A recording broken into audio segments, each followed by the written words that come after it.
লেবুর কার্যকর 4টি ফেস প্যাক।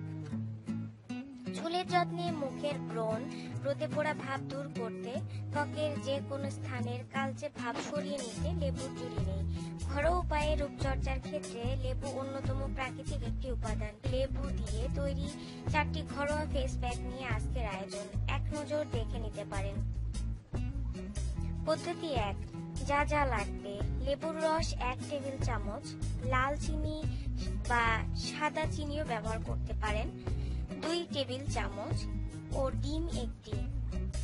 যেভাবে ব্যবহার করবেন: একটি পাত্রে 1 টেবিল চামচ লেবুর রস, 2 টেবিল চামচ চিনি এবং 1টি ডিমের সাদা অংশ নিয়ে ভালো করে মেশান।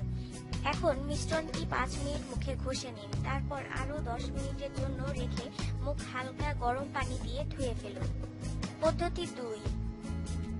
যা যা লাগবে: লেবুর রস কয়েক ফোঁটা, বাদামের তেল কয়েক ফোঁটা ও মধু 1 টেবিল চামচ।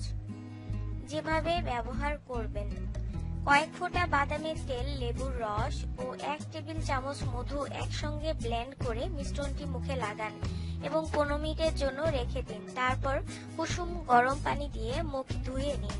মুখের ভাঁজ দূর করে ত্বককে উজ্জ্বল করতে এই প্যাকটি বেশ কার্যকর। পদ্ধতি 3। যা যা লাগবে: শসা কয়েক টুকরো, গোলাপ জল 1 টেবিল চামচ ও লেবুর রস 1 টেবিল চামচ। যেভাবে ব্যবহার করবেন: প্রথমে কয়েক টুকরো শসা পেস্ট করে নিন। এতে 1 টেবিল চামচ গোলাপ জল ও 1 টেবিল চামচ লেবুর রস মিশিয়ে মুখে লাগান। 10 মিনিটের জন্য রেখে ঠান্ডা পানি দিয়ে মুখ ধুয়ে ফেলুন। এরপর ময়শ্চারাইজার ক্রিম লাগান। পদ্ধতি 4। যা যা লাগবে: টক দই 1 টেবিল চামচ, লেবুর রস 2 টেবিল চামচ ও লেবুর রস 1 টেবিল চামচ। যেভাবে ব্যবহার করবেন: পাত্রে সবগুলো উপাদান ভালোভাবে মিশিয়ে মুখে লাগান এবং 30 মিনিট রাখুন। তারপর শুকনো পর্যন্ত অপেক্ষা করুন। ঠান্ডা পানি দিয়ে মুখ ভালো করে ধুয়ে নিন।